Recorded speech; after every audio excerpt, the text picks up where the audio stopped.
What's going on, everyone? Welcome back for another rewatch reality video. On today's video, I'm going to do a breakdown of expected storylines for the upcoming season of Love During Lockup, which is going to be premiering on July 21st. So we finally have the cast member names, who they're matched up with, expected storylines, and locations on where they're from. And I'll be sure to leave the links in the description below where I obtained this information from. Alright, first up we have Ranika and Asante coming from Smyrna, Georgia. Now anybody who's from that area, I apologize in advance if I butchered the way you pronounce it, but I'm pretty sure that's how you pronounce the city. Okay, now as far as their storyline goes, this is what AMC Network says. Ranika is a high-energy rapper and entrepreneur who made the big move to Atlanta, Georgia with her 2 kids to be closer to Asante. Ranika took a huge gamble on love with Asante between the big move and sending him $1,000 a month from her cosmetic business. Tension arises as Ranika's family feels Asante isn't good enough for her, as they believe he passes the time by talking to other women. Ranika is hoping for big things, including a sparkling rock and a rap career in Atlanta, but will those dreams ultimately become reality? Now, I'm personally looking forward to this storyline because, to be honest with you, it looks like it's going to be a straight train wreck. She has never met Asante in real life. She's been sending this man $1,000 a month. She has moved her 2 kids across to another state, once again for a man she's never met. It sounds like she has trust issues with him because in the preview she was asking him if he's talking to other women. Her family already thinks that she's getting played. So it looks like it's going to be a juicy storyline and entertaining to say the least.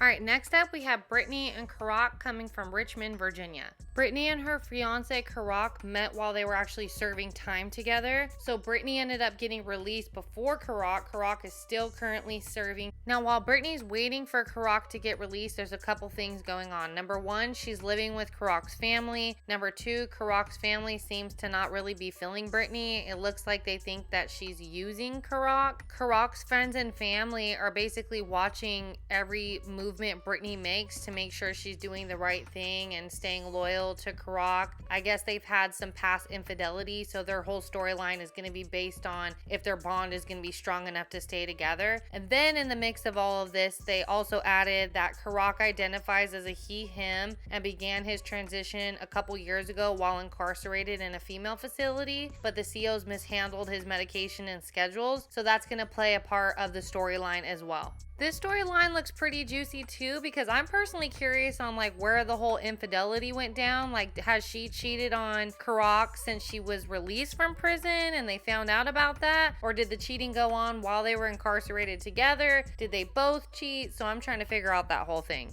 Up next, we have Andy and Brittany from Rome, Georgia. So their whole storyline is centered around the fact that Andy has went through his second divorce and he has struggled to adjust basically to dating in the community. So he decides to start writing female inmates on a pen pal website. The whole twist with Andy is that he actually used to be an ex-cop, and so he's worried about the people in his circle, and most importantly his kids, judging him for writing women who were incarcerated. But after he started talking to Brittany and fell in love with her, he basically doesn't care what anyone thinks at this point. Brittany's family is questioning their relationship as well as Andy's kids. Now, Andy's kids don't approve of the relationship at all, which is going to result in Andy having to choose between his kids and his dream girl. Now, there definitely looks like there's going to be some drama going down because based off of the previews, Brittany is going to be calling Andy out for lying about something. Andy ends up kicking a laundry basket over, mixed with the fact that his son calls him out, basically insinuating that he has a fetish for inmates, and Andy responds back with saying, "I don't have a fetish for inmates, I have a thing for hot women." I mean, my thing is that there's so many hot women out there, why would you go for dating inmates? But hey, to each his own, right?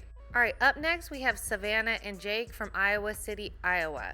Now, I was able to find a little bit of tea when it comes to Savannah and Jake's relationship that contradicts the storylines. Let me start off with the storyline first, then I'll break down for you how they really met. So based off of what was released, Savannah was preparing for a theater role, so she reached out to prison wives on Facebook, and that's how she was connected to Jake. After exchanging messages, they grew a connection. After meeting Jake, Savannah became a huge advocate with prison reform. It goes on to say that Jake has real concerns about Savannah's jealousy and neediness as he serves the remainder of his sentence. The separation is getting to both of them as they both battle with trust issues. And it just goes on to say, will they be able to trust each other enough to make it through another 5 years as Jake finishes his sentence?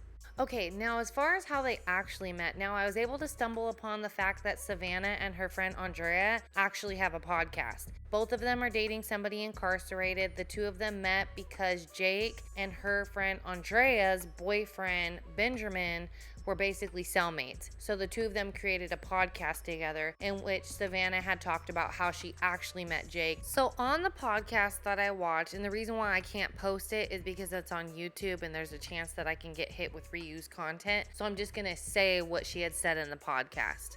So also I wanted to add that this podcast was actually filmed 2 years ago, which was 6 months into Savannah and Jake's relationship at the time. So on Savannah and Andrea's podcast, Savannah shares that she actually met Jake through Jake's ex-girlfriend. So she was friends with Jake's ex-girlfriend. Jake and his ex-girlfriend ended up going through a breakup and Savannah ended up sliding in. So that's how they actually became a couple, rather than the BS that they're trying to sell in the storyline of saying that she had a theater role coming up and she reached out to prison wives. Yeah, all that is BS. They actually met through Jake's ex-girlfriend. Now, Savannah did share more details about her and Jake's relationship as well as Jake's past, but I'm going to go ahead and save that for another video. All right, next couple up is Leticia and Keith from Davenport, Iowa. After getting out of a recent marriage, Leticia was ready to embrace the single life until love caught her by surprise. The hardworking mom of two took her employees and friends by shock when they found out about her new romance partner, Keith. At first, Leticia was skeptical and her intentions was only to be Keith's pen pal, but eventually Keith won her over. Will they withstand life changes? Now, I'm going to make a separate video about them more in detail, but what I will say is Leticia and Keith are already married. They seem to be happy together. Keith still is incarcerated, obviously, at this time, but like I said, I'm going to go more into detail about the relationship in another video.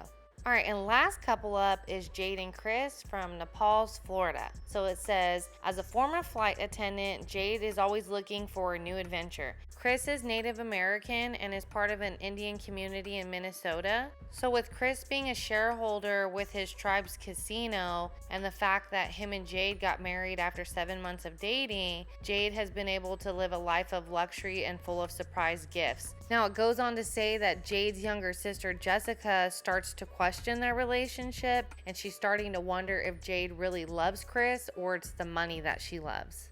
Now from the previews, this is definitely a turn of events and opposite of Ranika, who's sending $1,000 to Asante every month. Well, in their case with Jade and Chris, Chris has apparently spent over $1 million on Jade per their storyline. So the whole dynamic in the lineup I think is going to be good. I'm really excited for the new season to come. I do have more details on Chris and Jade's relationship, but once again, I'm going to save that for another video. On this video, I just wanted to stick to storylines, and that was what this video is about, and then I'll be filling you in with more information on the couples as we progress and obviously as the season starts.